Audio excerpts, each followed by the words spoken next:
Hello and welcome back to the Mike Gunner podcast. Well, today I am the rose between the thorns. I'm here with my good friend and radio DJ host Bella Frizza and my girlfriend Jessica Williamson. All right, stay tuned. We're going to talk to these two.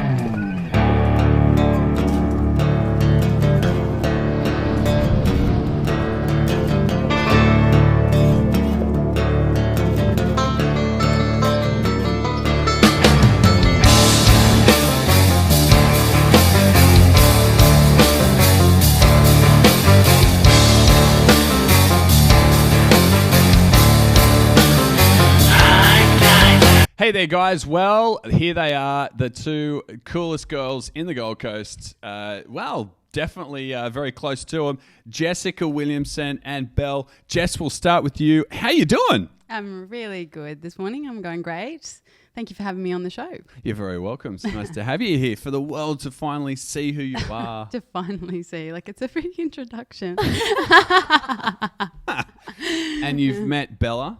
Yes. You're a fan? Oh, huge fan. Actually, I was just watching one of your episodes this morning, truth be told. And you're gorgeous. And I just thought, she looks so warm. And and you are. Thanks, babe. Lovely to meet you. You're the same. Thanks. A lot of love in the room here. This is good stuff. We're off to a good start. I like it. So, Bella, just a little backstory on Jessica. Yeah. We've been together for, 2 months now? Almost 2 months? Yeah. How did you guys meet? Well, that's a good question. You take You want it. me to take this one? Okay. Well, I live in Magic Mountain, which is a really cool place here on the coast. And I actually came across Mike when I was on my balcony. Yeah. I was in my pajamas, not looking to meet anyone at that particular time. And he was just walking by. We got to chatting and we've been together pretty much since then, haven't we? Yeah, we have. We've spent a lot of time together. And we're not sick of each other. We're not. That's a good sign. We're I not, know. I'm actually. getting to like her more and more every day. That is a good sign, right? It is. It's a great sign. And it's funny because you know how everyone says, you'll meet the person when you least expect it. And you were in your pajamas. I'm in and balcony, so pajamas, it's definitely when you least expected it, right? Definitely when I It does work like that, though, doesn't it? You meet some nights you go out, you get all dressed up, you Yeah. put on the aftershave, you look amazing, you're ready to meet someone cool, and then you just come home empty-handed. And you're like, oh, well. empty-handed.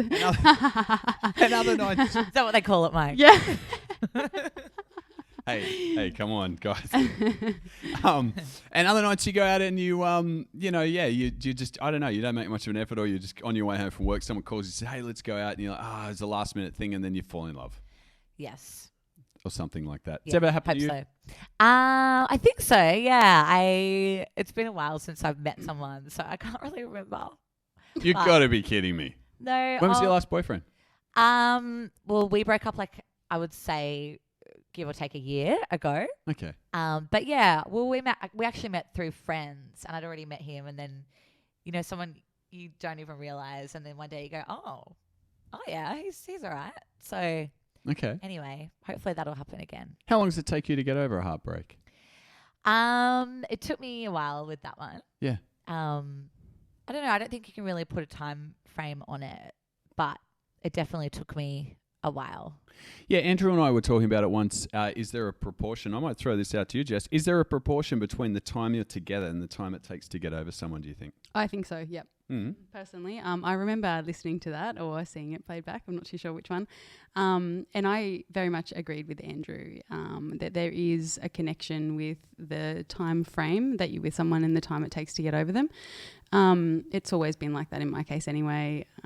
Did they say that it's usually like if, say, for example, you're dating for 2 years, it'll take you half the time of that to get over it. So like a year. They do say that. And I guess like even if you're not really aware of it after that year, I feel like you're still kind of getting over that person in a sense. Even if you're with another person, you still kind of have that person. You're still healing from that break in your life. And actually my psychologist told me that if you, say, for example, you've broken up with someone and then you do, say, hook up with someone else and that turns sour, your brain automatically goes back to that old person because it's like a bit of a warmth in your heart. And they're like, oh, well, but I suppose it wasn't that. Or you know what I mean? Like you kind of get thinking about it.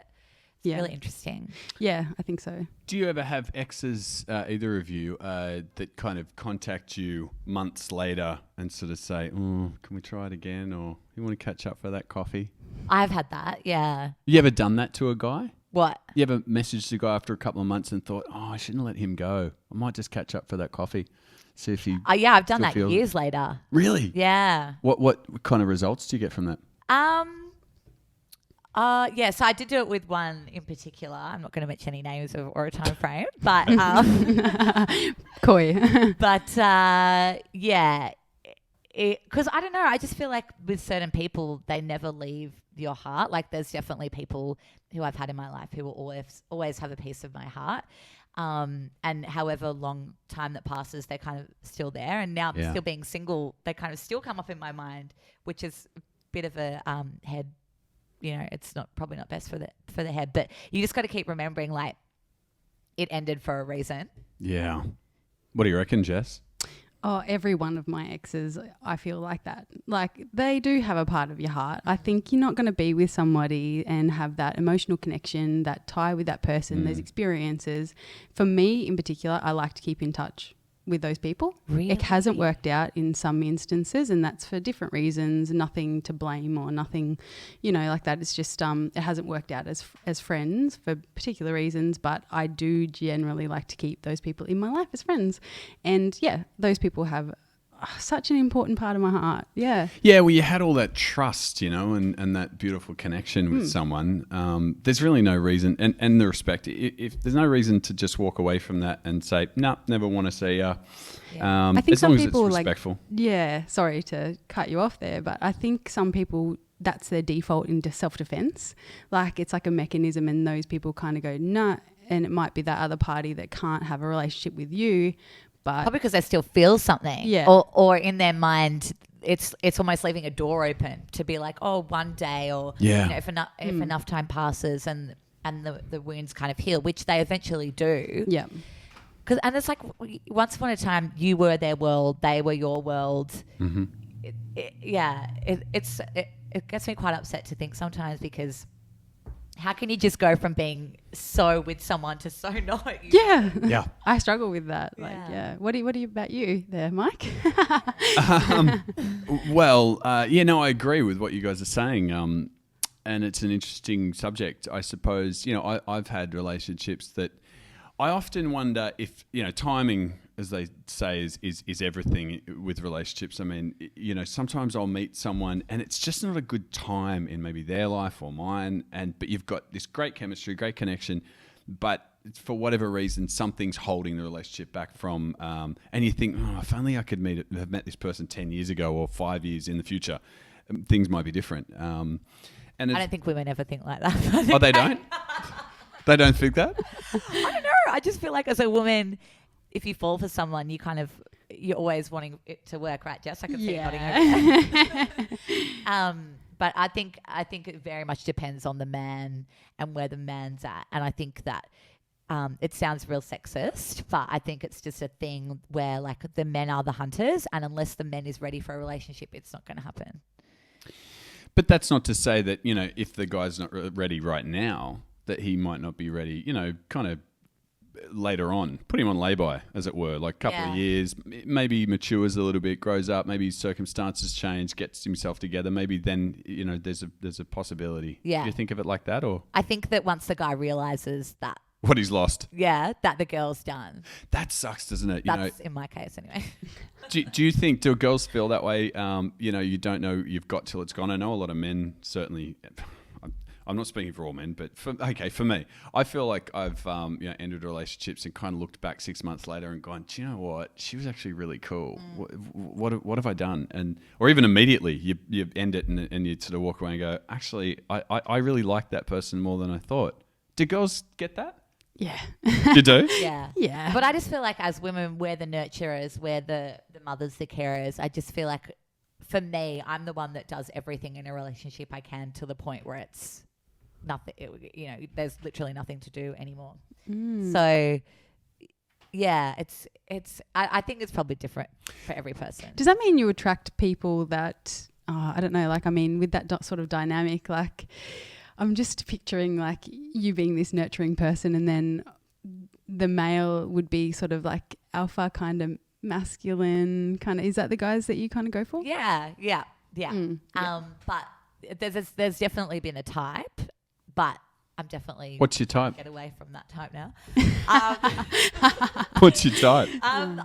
I just think for some reason I have this thing where I think it's got a lot to do with the fact that my parents broke up when I was about 21, and I almost had to like be there for my dad, and like, so it's like almost like I've mirrored these relationships with men where they need me in some way, which is fine. I've loved it, but it's like I need to be needed. Well, yeah, it's like I need someone to be there for me as well, and a lot of the time, you know, men have got so much going on that they can't. What do you mean so much going on? Oh, I'm getting really deep now. Get deep. Let's go there. It so is. I don't know. I just think for men especially, like, and look, I'm not, you know, I don't know if every man's like this, Mike, but for the ones that I've come across, if they've got something going on in their life that they need to deal with, it is hard for them to reach out and be there for the other person, which maybe is human nature. I don't know. But myself, I'm just always someone that I want to be there for someone. I want to be their rock. But yeah, I think I've just kind of realized over the last few years that I need someone to be my rock as well. And that's actually how a relationship should work. So men and women do approach relationships differently, right? What would you say the key differences are between, you know, how guys and girls go about it? I think, and especially from what I've realized, even from being single, the last couple of months, is that women come in everything with an emotional point of view, and guys are just like, it's purely physical for guys, I think, for the first couple of however long. You think so? I think so. I don't know. What do you think? What's your male stance on the situation?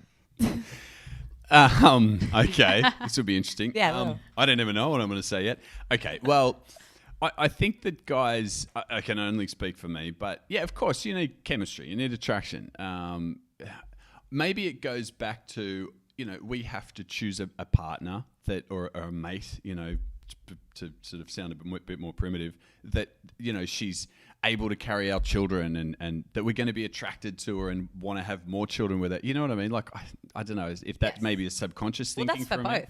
Well, it'd have to be. I mean, girls do the same. They want to see a big, strong guy that can protect her and her baby and provide for her and all that kind of. I mean, that hasn't changed. So maybe men and women are very similar, but of course we're two different genders, so we're going to have different priorities that we're seeking. And look, but in general, look, I don't know if it's modern day society, but yeah, I suppose, you know, you guys are beautiful. You know, you're beautiful girls. And so you're going to get men, you're going to meet men that when they see you, they're attracted to you physically immediately. I mean, that's cool. And men are finding that, you know, the more attractive they make themselves, the more that women are attracted to them. So I don't know, there is that physical thing, but women feel that too. I mean, you're not going to go and just jump, you know, meet any guy that if you're not attracted to him, you're like, well, maybe he's, you know, really good with other things. Let me get to, I don't know, far out. I don't know what I'm talking about now.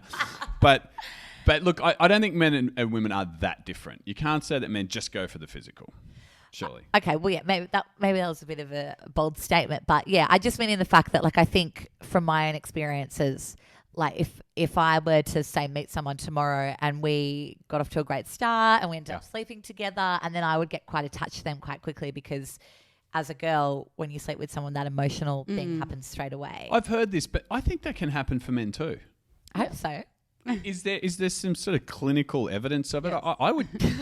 Oh, it is? There is, actually. Like, I noticed that you're talking about the evolutionary perspective and that, and it's so big. Like, I mean, you can't sidestep that. It's recognized everywhere now.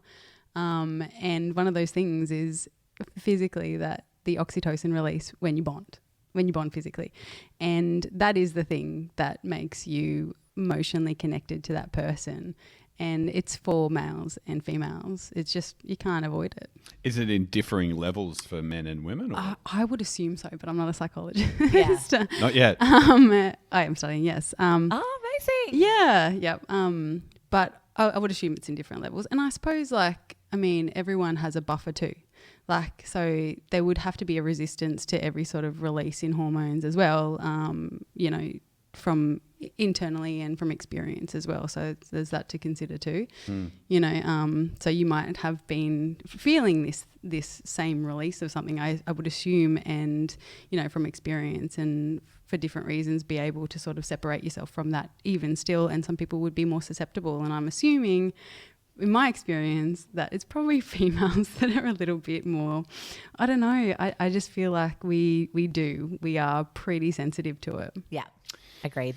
Well, I agree with that too. But don't underestimate the sensitivity of men. You know, we might be all sort of rough and tumble on the outside, but, you know, we're as soft and gooey on the inside as anyone. Are we being sexist? Are we being sexist? No, you're not. No, I think we're just talking facts. Yeah. No, this is just a, you know, a presumed facts. Yes. These gender politics subjects, they're murky waters to navigate. And I don't think anyone's right or wrong. They're two different perspectives. And everyone's different. I feel like sometimes people have walls up for whatever reason. You know, maybe someone's got trust issues from a previous relationship. I mean, obviously, previous relationships have shaped who we are today, and whether that's in a good or a bad way. Yeah. So it just depends on the individual, but yeah, just speaking from experience. So I'm trying to lighten the subject up here in some way. It's light though. We just got straight on in there. We really did. We really did. Well, the last time you were here, actually, Belle, I will mention this. You and I were chatting, and I do have one more pair of sunglasses to give away. And there is a question. There is a question for Jessica. Oh. Yeah, a little Instagram question here for you. You ready for it? And I didn't give you this before. You did ask for it, but I didn't. It says, this question is for Jess. How did your family and friends react when you told them about your relationship with Mike? You didn't tell me about that question. How did they react? There's more to it. Were they all at all apprehensive? And have you faced any issues with anyone about the relationship since the airing of the show? Wow. I think everybody in Australia had a preconceived idea of who you were, including me. Did you? I did, and I was very welcoming of you. I liked your style. Did you? Yeah. Did you? I still had preconceived ideas whether or not they were good or bad.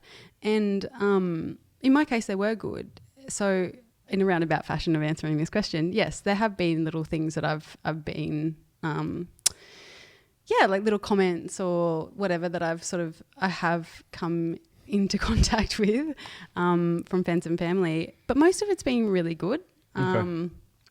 And did your friends and family watch Maths with Mike on it? They did, and they were actually really, they were big fans. Well, I know your mum was, but I didn't know. I've never really asked you straight up, did you like me on there? I guess I just was, you were pretty tight-lipped about it. Was I? A little bit. I think I gave you a little bit of a hard time for a couple of things. Thought you did too, yeah, just quietly. Okay, so mostly it was good, and then I did assume wrongly a couple of things. Tell us about the stuff you gave him a hard time for. Thanks, Bella. Well, I did assume that he didn't have. I wondered whether or not he had a lot of emotional depth, and I knew that you did, but I just didn't know in what capacity. And I will say this: the time I've known you, all of those things have been wrong. That I presumed either which way. And you've surprised me in so many ways. He's so considerate of me, and so good. And I just I wish that I could take back a couple of ways that I looked at him in the start. No, I'm gonna cry. I think you've just got yourself a free pair of sunglasses here today. This is good stuff. I was gonna say though, it's quite interesting because the way that one of the producers described it to me before the show went to air for myself, she said, look, just so you know, this is basically like the rundown of the way that they prepped us for it going to air was, just so you know, this is a TV show. It's only going to be, obviously we've been filming for a month, 24 hours a day. Only 12 minutes is going to make it to air. What Australia sees of you is going to be a caricature, almost like a cartoon character of yourself, of the top 5 things that you're, I don't know, known for. Like for me, it was like the blonde bimbo who was into Sex and the City, like that kind of thing. Oh. For Mike, it was like, I don't even know. Do you want to take this one, Mike? I wanted to hear this. What was it? But just like, I thought at the start you came across quite nice and they were putting you like a lovely energy, but you're quite a strong alpha male. But you are anyway, like knowing you and like, at that same token, like we only see 30 minutes of you a night. Yeah. So they need to condense that down. Yeah, I guess so. Look, and I've made this point before, you can't apologize for who you are. No. You can learn your lessons in life and you can improve as you go by, but you've got to own who you are and own your mistakes as well and learn from them. But, it's encouraging to hear, Jess, that you think I'm a nice bloke and that I'm considerate. I try to be, I certainly try to be. I hope that wasn't something that people saw as being, I don't know. I feel like I hope that they saw a little bit more of the real me. And I feel like they did. Watching it back, I felt like I was pretty well represented. Yeah, agreed. And yeah, I guess with something like that, you can focus on one aspect more than the other. But I think there was a pretty wide scope of my personality on display there. And I wasn't disappointed with what I saw, I suppose. Sometimes. I cringed a few times at things I said. Yeah, absolutely. But at the same time, I sort of thought about it and thought, well, I meant it in the moment and that's how I felt. So, and it wasn't like they were telling you what to say. No. It was like you were there, you said what you said. It just may have, I don't know. It didn't always come off right. Yeah. But that's life. I mean, I do that. Like, do you ever just, okay, either of you, do you ever say things and you go, oh boy, I think it's out there now? Yeah. I think They do, right? And I say to my friends, can you not repeat that? Make sure I've never said that. Just off the record. Yeah. They take it off. All right. Well, I'm going to give, okay. So I think we've answered that question pretty well. Okay. So Explosivo. That's quite a cool name. Instagram, it's cool. You can, just create your own name. I like that one. Oh, that's the handle. Okay. Wasn't sure what you were. It's at. Morgan. I'm kind of lame. It says, no, you're not lame at all. I think that's cool. And you've got a pair of sunnies, and I'll even show you them. They don't suit me, these ones. No, they don't. But they could. I mean, they could. I work. like the logo on the side. Yeah, the logo's it's very cool. Yeah. Yeah. I really told like you them. that. Yeah, Kypers they're called. I'm doing a little advertising for them, and I'm not going to advertise everything, but Are you sure it's Kypers? What do you mean? Oh, It why looks have I like said it. it a couple of times? Have I? I know. I'm just thinking in my head, like, how do you know? What if it's Kypers? Could be Kypers. be, yeah. Kypers. I do like that logo. That's cool. I think Kypers. It's actually is got a cool probably- case as well. Can I just get the case? It is a cool case. Yes. I always chuck my sunglasses cases away. You end up with... Same.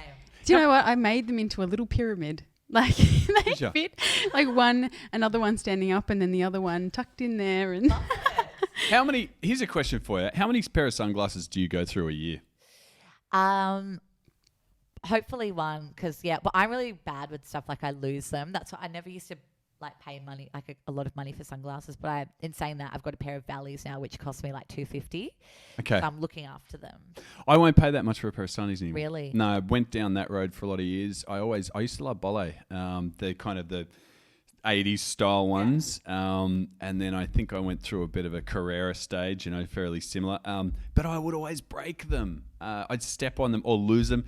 And there's nothing more heartbreaking than that moment where you're like, I've lost those sunnies. Or even something you value and you lose it. It's just that moment of, how do you cope with that? How do you cope with that, Jess? I don't really have too much of an attachment on things that are. Don't you? No, I don't. I guess I don't know why. I think sometimes I wish that I did, because I'm not the best saver.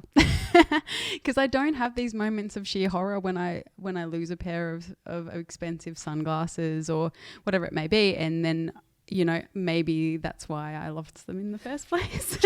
I lost my wallet not long ago. And here's a story for you. I picked up a hitchhiker. You ever pick up hitchhikers, Bella? Never.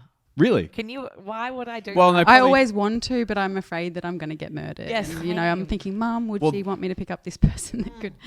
That's probably okay. As a man, I don't fear it. Yeah. How would you feel if your girlfriend Jess, Yeah, or best okay. friend It was a- Bella, it was a pulled s- over the side of the road and Best pulled up? and got to random into the car, you know? Well, you never know. You might have been with your friend, right? If you were with a friend, a girlfriend even, and there was like a really, like, think Thelma and Louise. You know what I mean? And there's this guy on the side of it. He's got the cowboy hat. You've never seen Thelma and Louise? No. Oh, my goodness. Really? Brad Pitt? So a Brad Pitt-like guy is standing on the side of the road. He's got the That's the difference. He's got the shirt off, Brad Pitt little bit of sweat on the chest, the tight jeans. What, are you just going to drive past him? Yep. He's got the thumb out, a sign to where you're going. If I see a hitchhiker, I usually lock my door. It's going to Oh, God. Okay. While you're driving. Yeah, while I'm driving, I'm like... Okay, well, that's a definitive answer. Anyway, under That's no a hard no. circumstances will you pick up. Doesn't matter what the guy looks like. What about if you're in a convertible? You know, you got the top down, sun's out. Okay, forget about it. Yeah, no. I picked a hitchhiker up myself, and like I said, I don't really have a problem with it because I guess I don't have that fear. But and he stole my wallet. What? He stole my wallet out of my car. No kidding. And I couldn't believe it. I got home, I'm like, and I knew it was in the car. It was up on the dash, sort of. I guess I turned my.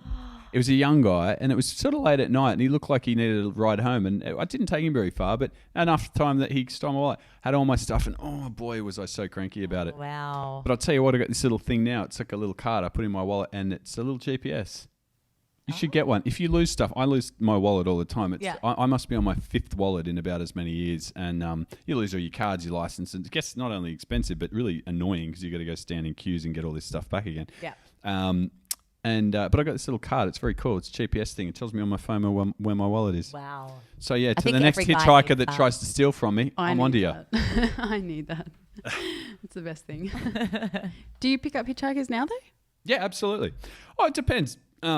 After your harrowing experience. Do you know, I think actually that was the last hitchhiker, but it wouldn't stop me. No, it wouldn't. I'd just be like, hey, don't steal my stuff, buddy. Wallet. Do you know, I picked up a guy once in about Coffs Harbour, and I ended up driving him to Byron Bay, and we spent the day together. He was the nicest guy. And here's one for you. Yeah, this guy had spent 5 years hitchhiking around the country. He was an older guy, probably in his 60s, and he just had a little backpack, and the stories this guy told, and he reckoned he'd been all over the country. In fact, there was a famous case of a guy, I saw a news story on it, or a documentary on it. He'd 30 years he'd spent, and he just hitchhikes around Australia. He was an accountant or something, and just said, you know what, I don't want to do this. He had a family and everything. He just walked out one day and went, see you later. Didn't even tell anyone where he was going, and he's still on this road, and people are picking him up and taking him places. I just thought, wow, look at... That's awesome. Yeah, what a life. What can you imagine? I couldn't do it. I was actually thinking about this, and can I ask you a question? Yeah, of course. Well, I think when Andrew was in and you were doing when you were all chatting together, you were talking about your sister, and you said that she's vegan with her husband and they've got the baby and they travel around and they've got that minimalist lifestyle going. Yeah, and it's so interesting. Like, it's so interesting. Does she enjoy it? Like, what made her change to that lifestyle? I would love that. Yeah, it's interesting, isn't it? Because she kind of grew up in our family being like the younger one and the little brat, and just always got her way and got anything she wanted. And now she's just this like amazing mum. She's just like blossomed into this like amazing young lady. And I'm so proud of her. And she's got, you know, a child, a boyfriend. And yeah, I think she watched a couple of documentaries, and she just decided one day she was going to like try to be vegan. I remember she told me, she's like, I'm going to do a juice cleanse and just like be vegan for a month. And anyway, she just like ended up finding a lot of information about it and just was like, nah, like we're not. Yeah. And vegan people are like hectic. It's not just food. It's like tables, it's equipment, it's toothpaste, it's, you know, hair products. It's everything in your life is completely changed. So it's a pretty big commitment. And then they've always kind of been pretty laid back about life and done a lot of traveling. And yeah, they just bought this bus, did it up, and they've been traveling around, and they just live the cutest little life together. Mm-hmm. And I like make jokes to them. I'm like, oh my God, because she literally, this is her first boyfriend, and they're just like got a baby. They're so in love. That's amazing. And everything's amazing. And I just always say to her, I'm like, you're so lucky. First guy you've met, and I've been through like a couple, and I'm still at 33 years of age, you know, trying to find that amazing relationship. You're divorced. Yeah, exactly. Just kidding. But yeah, it's really kind of nice to look up to that. I don't know if I could live my life on the road and that kind of thing. Like, I need my my routine and stuff. But it's really nice. That's the thing, isn't it? Like the routine and everything. I think it's, I'm just sort of pondering it before and just going, oh, is it something that, am I being realistic about the assumption that would be amazing to do? What do you think?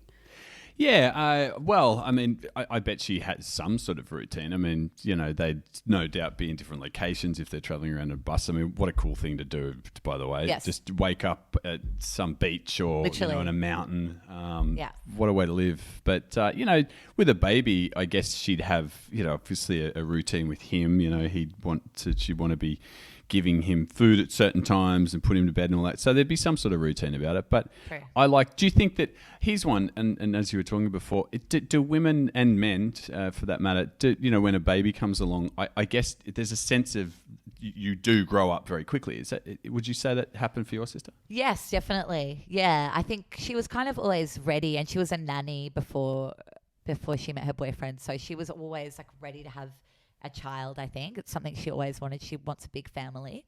But yeah, and I've seen that even with a lot of my friends who have just had children, because a lot of them are having them now. Yeah. And yeah, it's just like this overnight thing of them and just winging it as well, like not knowing any information, just winging the fact that they're a parent.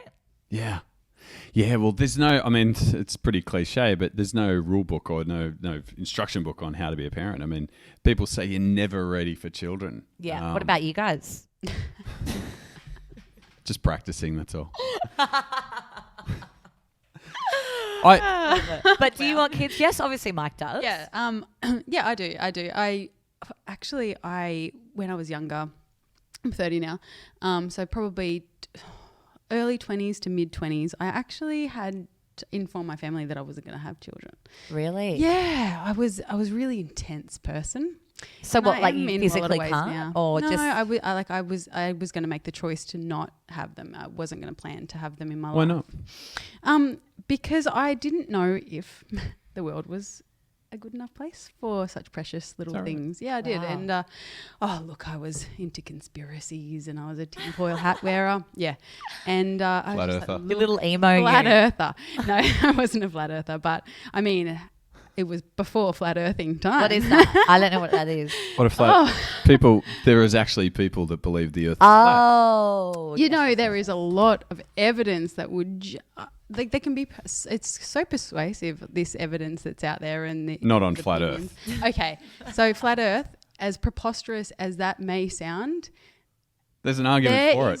there is an argument for it, and I have been privy to this argument. And my God, it will knock your socks off. It is. You should have a read of it. You sure you're not a flat earther? About I'm not a flat earther.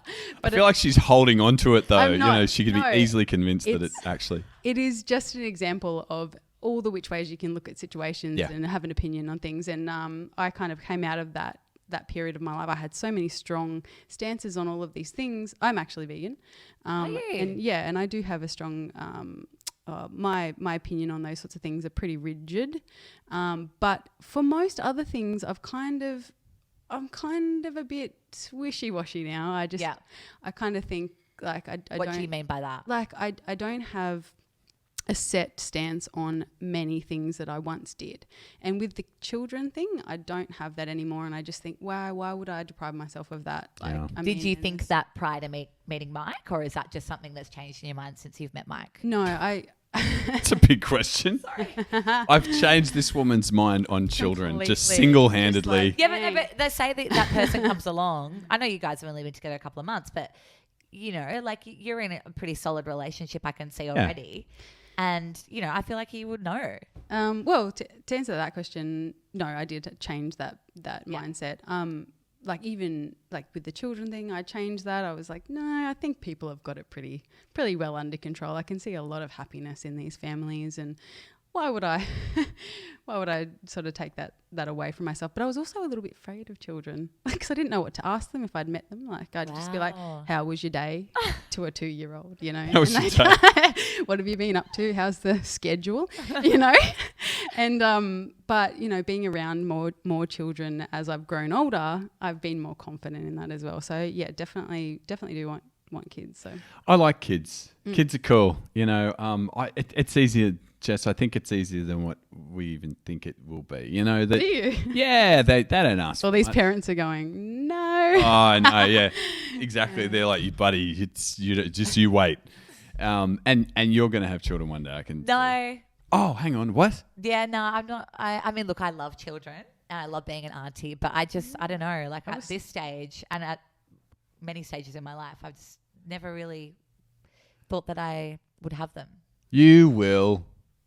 That's what everybody keeps telling me. But at this, like, I mean, I don't want to be, I don't know, I don't want to be much older than I am now if I were to have them. And like, it's not looking like it's happening anytime soon. So. Well, that's what we were talking about. I mean, the things happen when you're least looking for them. No, I know. But I have never said, I've never been that person that's like, oh, I'm born to be a mum or, Okay. Yeah. you know, it's kind of been about my career. And But what percentage of women actually have said that? Oh, I'm born to be a mum. I mean, Many. Yeah. Okay. Many women. Most women. I'll leave this one alone. Can I ask you though? Like, I mean, I'm shocked to hear that. Really? Yeah, because I mean, the way that you sort of speak about relationships and you being a nurturer, and I just assumed you would be one of those. I'm me born to be too. a mum. I've always wanted to have the happy ending and the beautiful relationship and everything that goes with that. But So you're minus saying kids. that it's sort of like if you don't have the relationship first, it's sort of something that comes with that, and it's not something that you aspire to have separate. not necessarily. I think it's just I'm a very selfish person, and I You don't strike me as a selfish person. No. really. No, not at all. You're very giving of by nature. I think sometimes in relationships maybe I can be. I don't know. Okay. I don't know. But I think it's just in my mindset of not wanting kids. I just like my freedom, and I like the fact that I can. I mean, look, I'm really enjoying being single at the moment. I'm liking that I can do whatever I want, whenever I want, and not have to answer to somebody. But then when I do find someone, I don't know. It scares me, and I don't want to get fat. Oh, I'm sorry, it sounds so lame, but like, I don't want to go through the childbirth. Like, Oh, right. it's so. that's what this is about, Is isn't that it? what this is about? They got really good drugs for that now. I know, but it just scares me. Like, It- scares me. Why does every woman have to conceive? They don't. Women were not. I feel They like don't. women were not put. And look, I would say this very lightly, but I just think that not every woman was put on this earth to have a child. No, I agree with it. And And it might not be you. it might happen for me. Look, I'm not completely ruling it out, but I have just never been one to be like, oh, I want kids. Yeah. Yeah. No, it's a fair point. What's a shame, for women is that, for a man, I think we can have children till we're 60. Like, I think. is that right? I think I'm Charlie Chaplin had a. older than that. Yeah, I feel like. like it's maybe Hugh older. Hefner had one when he was about 80. Oh yeah, he was I could be going wrong for a about while there. I haven't done my research. Where are you getting these facts? Oh well, I feel like it was sounds certain- right. It sounds somewhere up there, but I don't know. Yeah, 80, okay. 80s. It's a bigger number than women anyway. So I think let's say safely 60. I think a man can still have children at 60. So for me, I've got another 15 years if I wanted to. I think I'd be too old by 60 if I was going to have children. Want to be in the next before I'm 50. Before you're 50. I'll be 45 this year, by the way. Happy birthday. Putting it Mark, out there. 45. Yeah, getting out there.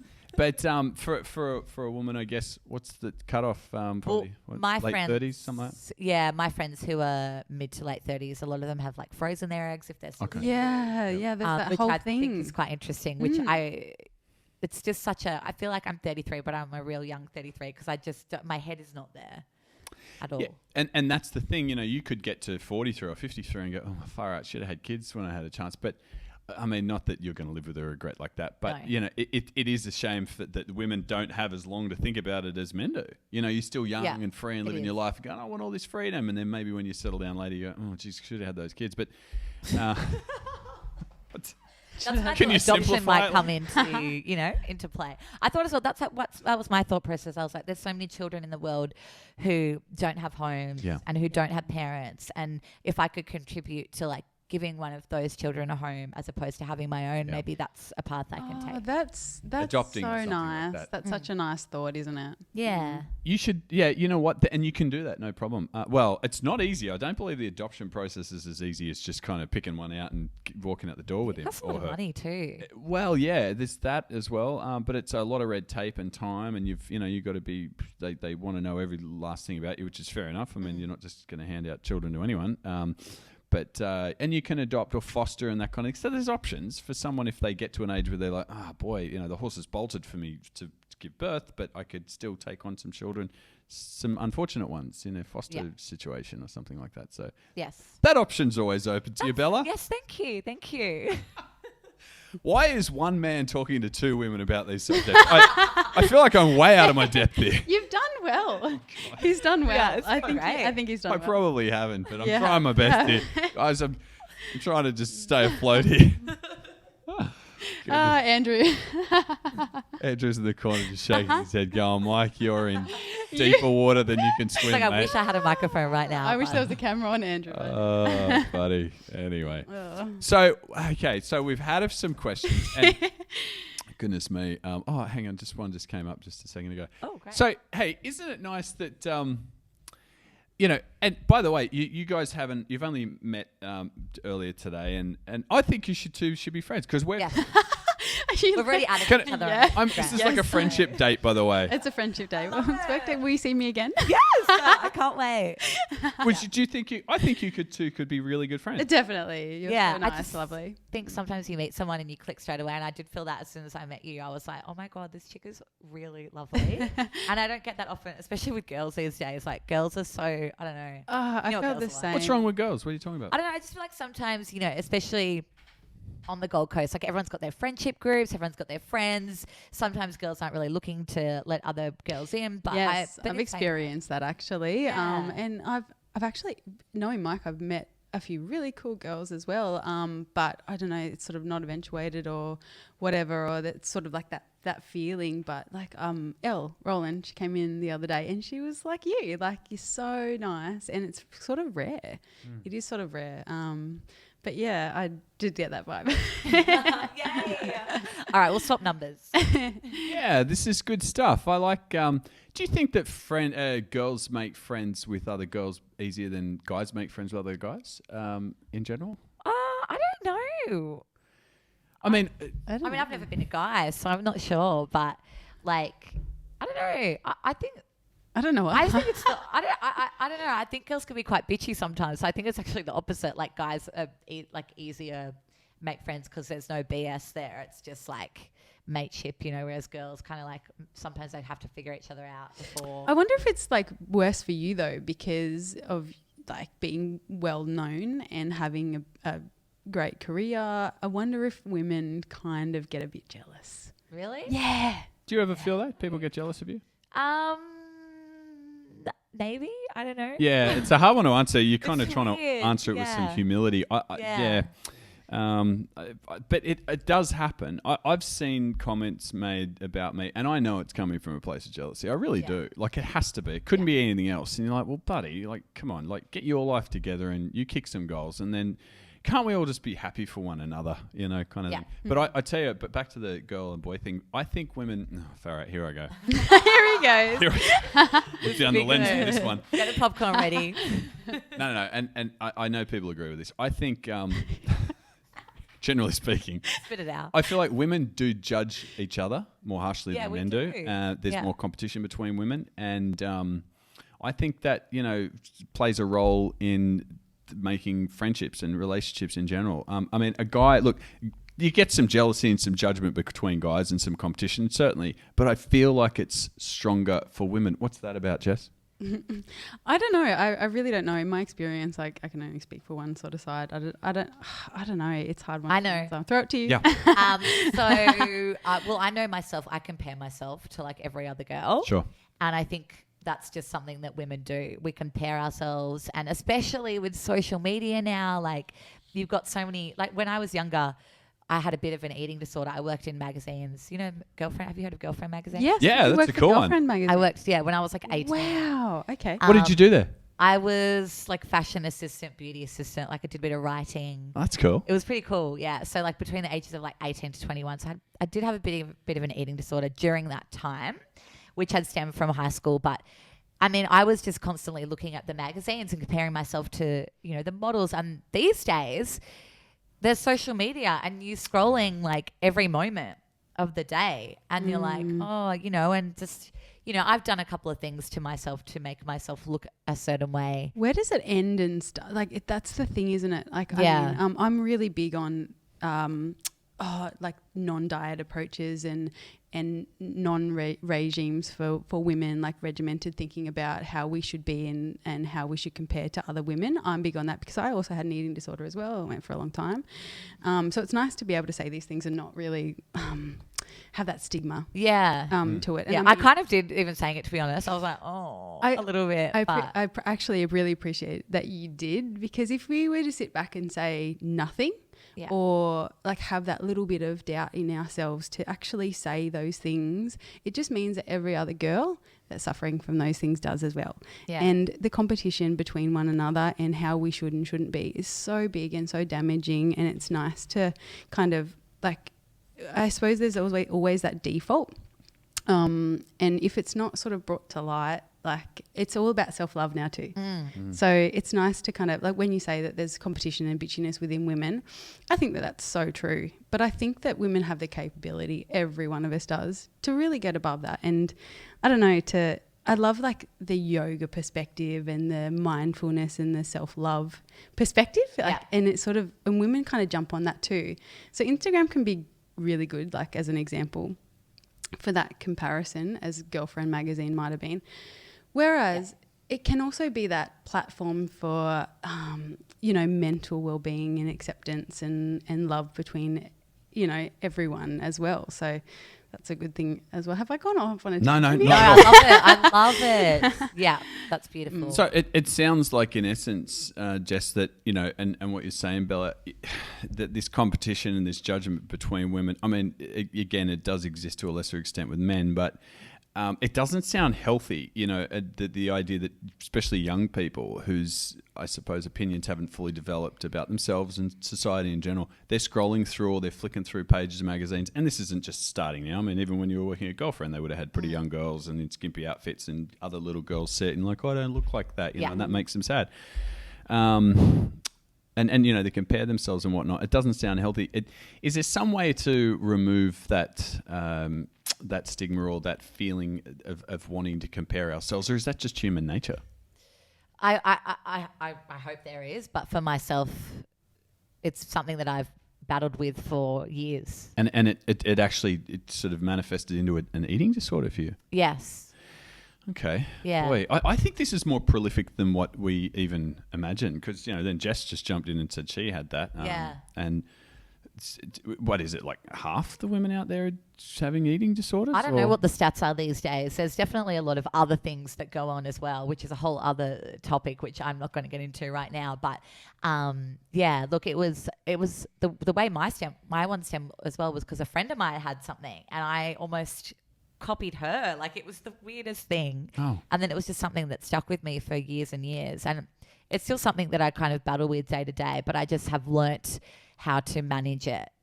Yeah. I mean, you look healthy.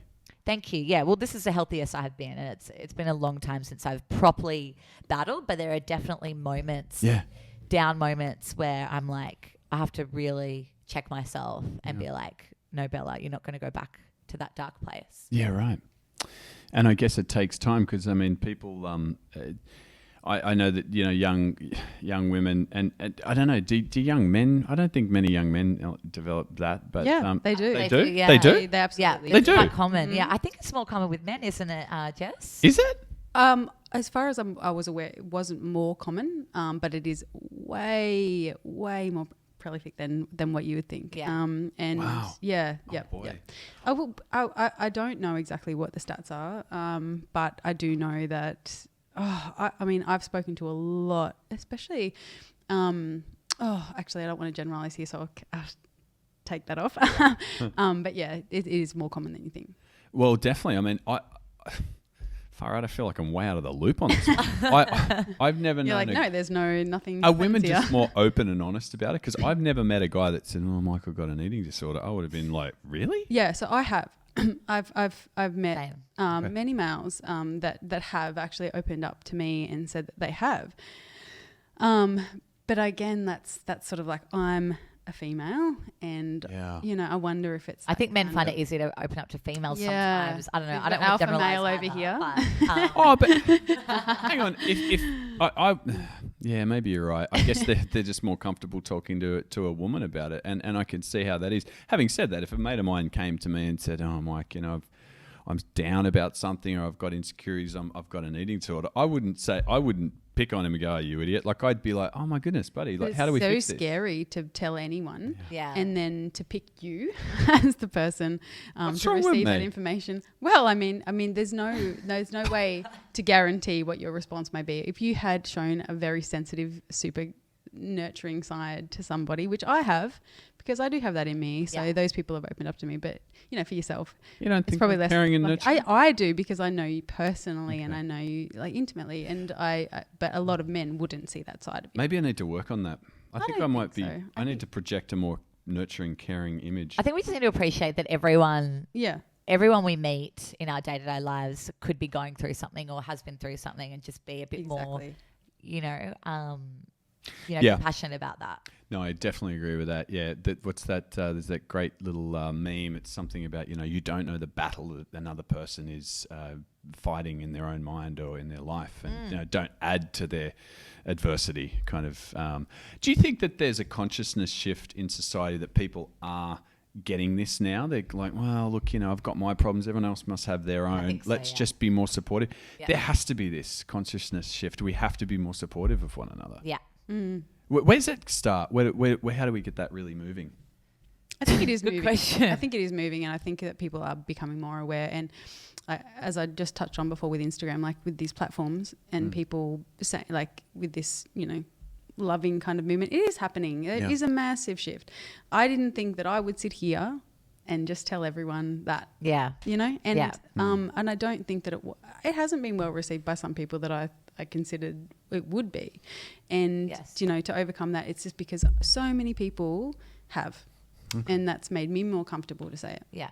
I think as well, like, especially with my social media, I try to be quite honest and open. And sometimes I think I have done like a post about that particular thing once before, and a lot of people have messaged me privately and said, "Oh my God, Bella, like, thank you so much for doing this. I'm going through it, or I've been through it." And the fact that I even was able to help one person made it worth it for me. Yeah. How did it make you feel? Like to actually go public and do that and then receive that would have been so nice. Real scary. And even like, just the judgment that you might get from someone, or even someone like the ones that are the worst. I'm even thinking now about like any of my friends that might be watching this and thinking anything to themselves, but like but when you realize that you have touched someone else and helped someone else, like it's just absolutely priceless, because like that's just all I want to do. And that's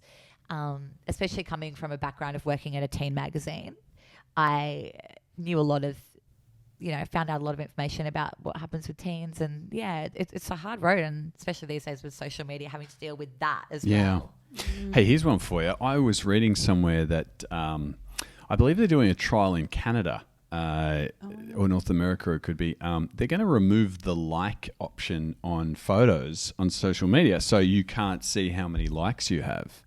And we were talking about this the other day, and I think that's a good idea. Yeah. You know what I mean? Like, I guess they'll always probably number the views that you've had on a little video or a story that you've posted, but the like, and I think that's actually a clever thing, because I think people compare themselves, if you put up a similar, you go to the same party and you and your friend both put up a similar photo, and that friend gets 500 likes and you only get 100, it's like, well, that doesn't make you feel good. There's a whole psychological response to seeing that number, and whether or not you're satisfied or disappointed by it. I mean, it's fascinating, but I think, what, to hell with it, just remove it, and then it's not a problem. And then I think that to some extent removes that sense of competition online on social media.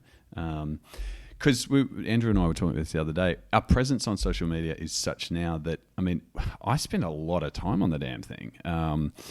And although I might not be, comparing myself with others, or I don't get those senses of jealousy or intimidation or whatever it might be, or competition, I know a lot of people do, and I can see how they do. Yeah. And to somehow minimize that, I think is probably not a bad idea. Yeah, because it's definitely thrown another spanner in the works with people. It's like another thing now to compare yourself to someone too. Oh, that person got 5 likes. Oh, he got 10. It's just another thing. Wow. Yeah. Oh, guys, we've been chatting for almost an hour. Wow. We have literally been chatting for almost an hour. I did have one last quick question. I had it queued up. It was about the kids. It was actually for me. It was a question for me. Do you think you will ever settle down and have kids? Yes, I will, definitely. Or do you want to stay with the freedom of a bachelor? From what I saw, you'd be a great dad. You were so good with those little girls. They were adorable, those children, by the way. Oh, my goodness. Such sweet kids. Who were they again? These 2 little girls that were friends of Heidi's children. She has children? Friends of Heidi's children? What did I say again? Friends of Heidi's children. Yeah, well, they were friends of Heidi's who had children. Pause children. These 2, one was 5 and Friends' the other children. one was about 12 or 13, and they were just such sweet kids and really well behaved. I'll tell you what, there's a lot to be said for well behaved children that are polite. You can see the parents have put a lot of effort into making these teaching these children, etiquette and whatnot. And these were lovely kids. And someone said something nice. So I'm going to send you out a pair of sunnies too. Yay. Stockdale Joe. We've only got 2 pairs left, so I'd hope you like them. I'll just pick which ones you get. If you don't like them, re-gift. No harm in re-gifting. They're very cool. They're very well made too. They're those Kypers glasses, so you're going to enjoy those. Hey, it's been an hour, so we're going to wrap it there. But gosh, it's been nice to chat. Bella, you're definitely coming back. Yes. This is so much fun. And Yeah. I feel like we've only scratched the surface. No, there's so much to talk about. Yeah, and Jess is definitely going to come back. Let's get you 2 back in here. I don't know, whenever you want. Just let us know. We'll just shoot the breeze. I feel like I've tried to adjudicate here between... It's just difficult for a man to sort of sit between You've done 2. well. You've done so well, You Mike. think so? Well. Very Yeah, proud. yeah. I feel like I might have stumbled there a couple of times. No. I was out of my depth a little bit, but But you gave it a good everything crack, and well. I lot think of you've done well. head shaky from Andrew over there in the corner. Were you? Some nods too. I got some nods too, so a bit of affirmative stuff. No, but this has been fun, and thanks for joining us today. And I hope you enjoyed what we chatted about. And yeah, definitely you'll see more of these 2 in the future. So enjoy your weekend and chat soon. See you later.